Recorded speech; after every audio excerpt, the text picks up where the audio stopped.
Hello friends, I am from the SRV physics Kota.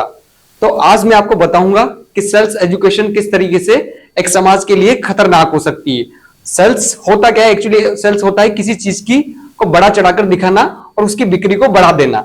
Sales क्या होता है? सेल्स में हम क्या होता है, किसी चीज को देखते हैं, किसी ब्रांड को देखते हैं तो हमें लगता है कि यार इस चीज को हम खरीद ले। बड़ी जल्दी हमारा ध्यान आकर्षित हो जाता है किसी ब्रांड की तरफ जाते हैं, कपड़ों में या किसी भी जूतों में, तो हम उस चीज को तरफ बड़ी आकर्षित हो जाते हैं और उसको बड़ी जल्दी खरीद लेते हैं।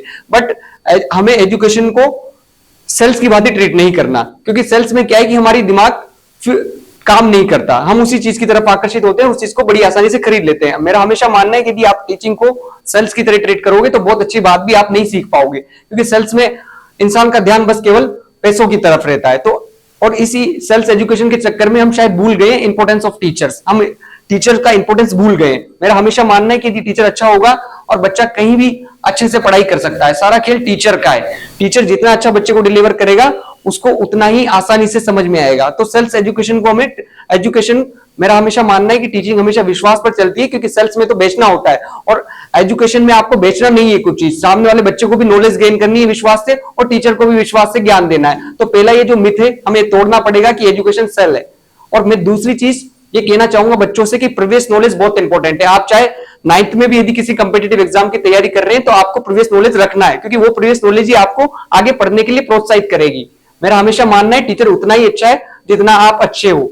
तो दिक्कत क्या होता है, लेकिन हम सेल्स में नहीं समझ पाते the value of teacher. Value of teacher हमें नहीं पता पड़ा, क्योंकि हम क्या सेल्स को उसकी तरह ब्रांड की भांति या किसी कपड़े या जूते की तरह ट्रीट करते हैं, जो that is a very dangerous for society.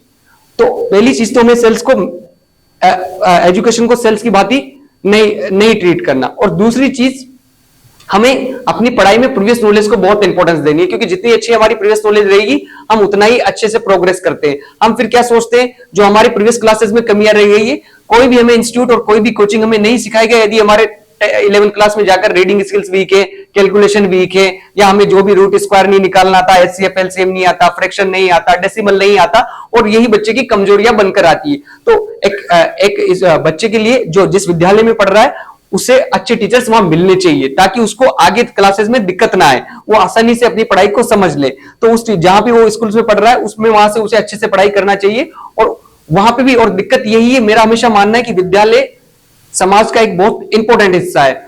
It is integral part of the society. विद्यालय विद्यालय विद्यालय हमें सिखाता है कि हमें कैसे पढ़ना है, क्या करना है, कैसे करना है, किसी चीज को डिसिप्लिन को हमें सीखना है। जितना अच्छा हमारा विद्यालय होगा हमारी शिक्षा उतनी ही अच्छी होगी, क्योंकि विद्यालय का जो रोल है, क्योंकि विद्यालय से तो हम ये सीखे कि हमारा नेशनल एंथम सीखे, प्रतिज्ञा सीखे, या जो भी संस्कार हमने सीखे विद्यालय से ही तो सीखे। विद्यालय नहीं होते तो हम कुछ नहीं सीख पाते। तो एक विद्यालय की एक छात्र में बहुत इंपॉर्टेंस है, छात्र के जीवन में बहुत इंपॉर्टेंस है, और उसको वहां पर अच्छे टीचर्स मिलने चाहिए। इसीलिए कभी कभार क्या होता है, उसको विद्यालय में अच्छे टीचर्स नहीं मिलते तो कई बार वो नहीं समझ पाता अच्छे टीचर का इंपॉर्टेंस, क्योंकि पेरेंट्स के दिमाग में भी ये माइंडसेट रहता है कि जो जितना बड़ा ब्रांड है, जितना बड़ा सिस्टम है, वही बच्चे को लगता है कि वही अच्छे से टीचिंग होती होगी। वहां पर टीचिंग कहीं भी अच्छे से हो सकती है, लेकिन आपको अपना प्रीवियस नॉलेज और दूसरा अपना विश्वास मजबूत रखना है।